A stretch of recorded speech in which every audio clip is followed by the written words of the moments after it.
नमस्कार साथियों, आप सभी का हमारे इस चैनल पर स्वागत है। हम इस चैनल में भागवत गीता जैसे महान ग्रंथों का वीडियो लेकर आते हैं।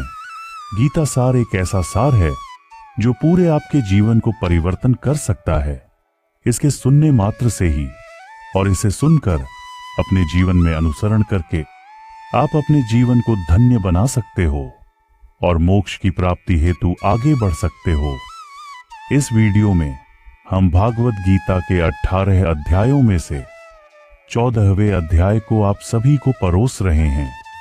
कृपया वीडियो में अंत तक बने रहे। अध्याय 14 है प्रकृति के 3 गुण। भगवान ने कहा, अब मैं तुमसे समस्त ज्ञान में सर्वश्रेष्ठ इस परम ज्ञान को पुनः कहूंगा, जिसे जान लेने पर समस्त मुनियों ने परम सिद्धि प्राप्त की है। इस ज्ञान में स्थिर होकर मनुष्य मेरी जैसी दिव्य प्रकृति को प्राप्त कर सकता है। इस प्रकार स्थित हो जाने पर वह ना तो सृष्टि के समय उत्पन्न होता है और ना प्रलय के समय विचलित होता है। हे भरत पुत्र, ब्रह्म नामक समग्र भौतिक वस्तु जन्म का स्रोत है और मैं इसी ब्रह्म को गर्भस्थ करता हूं, जिससे समस्त जीवों का जन्म संभव होता है। हे कुंती पुत्र, तुम यह समझ लो कि समस्त प्रकार की जीव योनि इस भौतिक प्रकृति में जन्म द्वारा संभव है और मैं उनका बीज प्रदाता पिता हूं। भौतिक प्रकृति 3 गुणों से युक्त है। ये है सतो, रजो तथा तमो गुण। हे महाबाहु अर्जुन, जब शाश्वत जीव प्रकृति के संसर्ग में आता है तो वह इन गुणों से बंध जाता है। हे निष्पाप सतो गुण, अन्य गुणों की अपेक्षा अधिक शुद्ध होने के कारण प्रकाश प्रदान करने वाला और मनुष्यों को सारे पाप कर्मों से मुक्त करने वाला है। जो लोग इस गुण में स्थित होते हैं वे सुख तथा ज्ञान के भाव से बंध जाते हैं। हे कुंती पुत्र, रजोगुण की उत्पत्ति असीम आकांक्षाओं तथा तृष्णा से होती है और इसी के कारण से यह देहधारी जीव काम कर्मों से बंध जाता है।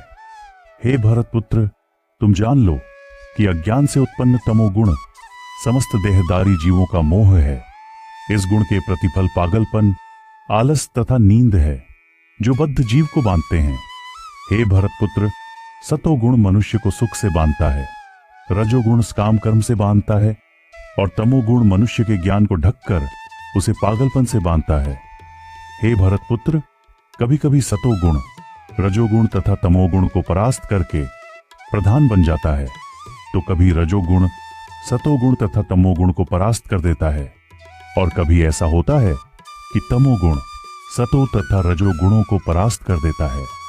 इस प्रकार श्रेष्ठता के लिए निरंतर स्पर्धा चलती रहती है। सतोगुण की अभिव्यक्ति को तभी अनुभव किया जा सकता है जब शरीर के सारे द्वार ज्ञान के प्रकाश से प्रकाशित होते हैं। हे भरत वंश में प्रमुख, जब रजोगुण में वृद्धि हो जाती है तो अत्यधिक आसक्ति, काम कर्म, गहन उद्यम तथा अनियंत्रित इच्छा एवं लालसा के लक्षण प्रकट होते हैं। जब तमोगुण में वृद्धि हो जाती है तो हे गुरुपुत्र, अंधेरा, जड़ता, प्रेम तथा मोह का प्राकट्य होता है।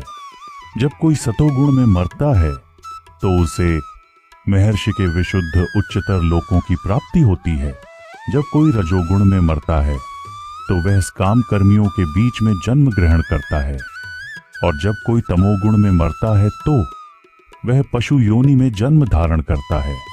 पुण्य कर्म का फल शुद्ध होता है और सात्विक कहलाता है, लेकिन रजोगुण में संपन्न कर्म फल दुख होता है और तमोगुण में किए गए कर्म मूर्खता में प्रतिफल होते हैं।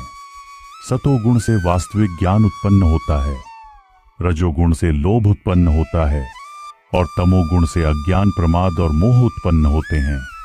सतोगुण व्यक्ति क्रमशः उच्च लोकों को ऊपर जाते हैं, रजोगुण इसी पृथ्वी लोक में रह जाते हैं और जो अत्यंत गृहित तमोगुण में स्थित है वे नीचे नरक लोकों को जाते हैं। जब कोई अच्छी तरह जान लेता है कि समस्त कार्यों में प्रकृति के 3 गुणों के अतिरिक्त अन्य कोई कर्ता नहीं है और जब वह परमेश्वर को जान लेता है जो इन 3 गुणों से परे हैं, तो वह मेरे दिव्य स्वभाव को प्राप्त होता है। जब देहधारी जीव भौतिक शरीर से संबंध इन तीनों गुणों को लांघने में समर्थ होता है तो वह जन्म, मृत्यु, बुढ़ापा तथा उनके कष्टों से मुक्त हो सकता है और इसी जीवन में अमृत का भोग कर सकता है। अर्जुन ने पूछा, हे भगवान, जो इन तीनों गुणों से परे हैं वह किन लक्षणों के द्वारा जाना जाता है, उसका आचरण कैसा होता है और वह प्रकृति के गुणों को किस प्रकार लांघता है?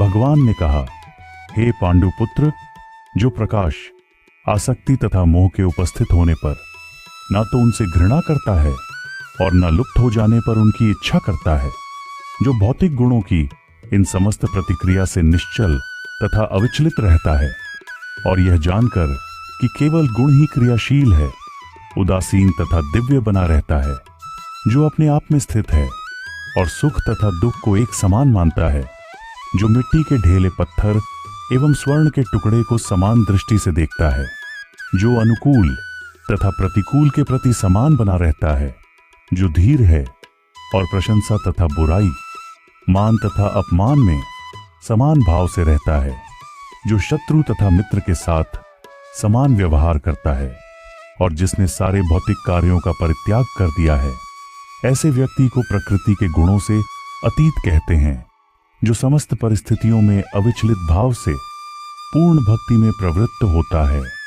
वह तुरंत ही प्रकृति के गुणों को लांघ जाता है और इस प्रकार ब्रह्म के स्तर तक पहुंच जाता है और मैं ही उस निराकार ब्रह्म का आश्रय हूं, जो अमृत्य, अविनाशी तथा शाश्वत है और चरम सुख का स्वाभाविक पद है।